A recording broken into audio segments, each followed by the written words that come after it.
Are you a learning and development leader operating in a business-to-business setting? If so, this channel's for you. My name's Rob Evans. In 30 plus years experience of running businesses, developing teams, leading turnarounds and assessing businesses for acquisition, I've worked on the ground with over 150 operating companies, and I've worked with a huge number of professionals, some of whom have performed very, very well, others who I don't necessarily believe have fulfilled all the potential they've had. It's always frustrated me when individuals don't fulfill their potential. So that's why I founded Outperformance Highway, to help individuals be as successful as they possibly can be. And of course, for all of us, we have to find a way that works for us. And all of our situations are unique. No one's done what we're doing previously before with our set of colleagues, or in our particular circumstances with our resource challenges, the resources we have available, the opportunities that are available to us. So all of us have to find a way that works for us, with our character set, with our personality set, and so on.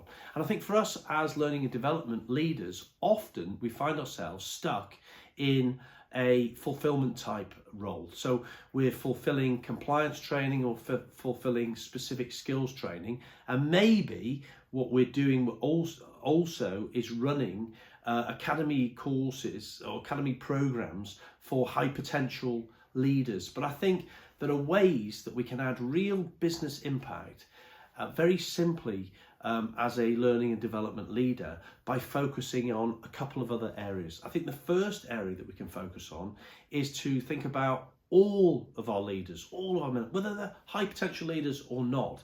If we can help a leader, middle manager, to take a good leap forward with modest investment in time, modest investment in energy, modest investment financially, then that's really going to set us up. And that's part of what's available via Outperformance Highways, a number of programs for various roles to help individuals really find ways quickly to move their skill sets forward in a rounded way.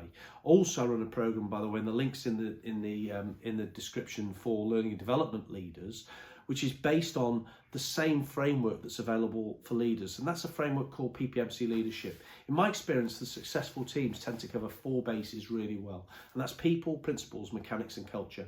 And those teams, those businesses, they're not necessarily perfect across those 4 bases, but they don't tend to fall down in any of those 4 areas. So that's why I created PPMC Leadership as a helpful framework that individuals can use, think about. It's easy to remember, and it's a lens through which we can look at any team, any business holistically. So a specific part of a business or an entire business.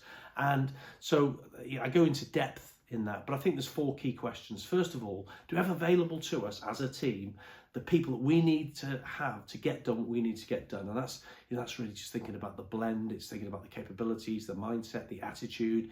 It's thinking about have we developed them the right way, the experience set. It's thinking about, have we got enough bridge builders in the organisation? The folks that are helpful to us in terms of troubleshooting specific issues and so on. So there's a lot of depth there, but I think, have we got the right people to get done what we need to get done, what we're setting out to do? Secondly, it's to think about the second P, which is our principles, and that's all about what do we stand for as an organisation. Are we clear about that? Because that makes decision making easy, and do we tend to stick to those principles?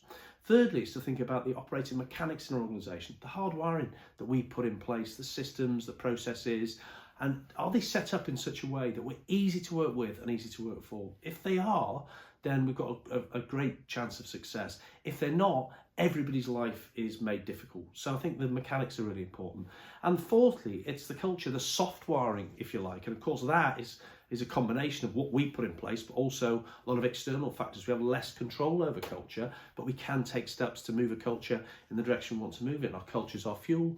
And is our culture one which is energizing? We as leaders, energizing to work with and energizing to work for? If we can say yes and yes to those questions, then we're in a good place as a team. So I think PPMC Leadership is a good vehicle for us to be able to use ourselves as a learning and development leader, but also to help equip our middle managers with. It's a very straightforward way we can quickly get them to think more holistically about the environment that they design for their people.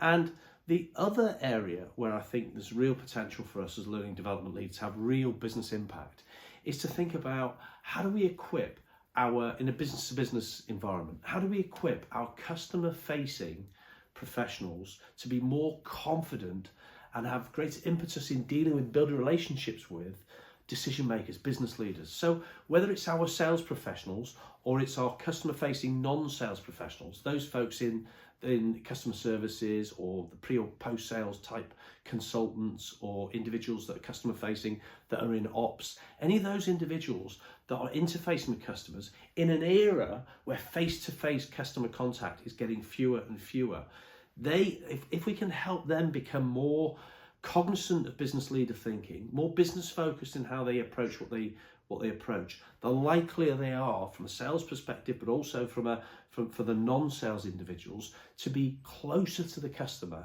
and likelier to help us elicit, budget and determine when there's real commercial opportunities for us. So for us as a learning and development leader, it's a really compelling way to be able to demonstrate a return on investment in learning and development. It's not seen as being, compliance and specific skills training is often seen as fulfillment. These are areas, equipping our business leaders to be more thoughtful our managers to be more thoughtful about how they lead their departments and to develop greater business acumen, and also equipping our customer facing professionals to be more adept at dealing with professionals. These are really helpful ways to help us deliver value as a learning and development leader. I hope you find that helpful. I've developed a reflection workbook because I think the better we reflect, the better we perform. So I've developed a reflection workbook for learning and development leaders, which covers some of these areas, but also some other areas that I think the more holistically we can look at personal development, the likelier we are to be successful as an individual, speaking from the business, from a business perspective. So I also include that as part of the workbook. So I hope you find that helpful and thought-provoking. You can download it via the link in the description. Hope you found this video helpful. Please do give it a like and please do subscribe. I look forward to seeing you in the next video.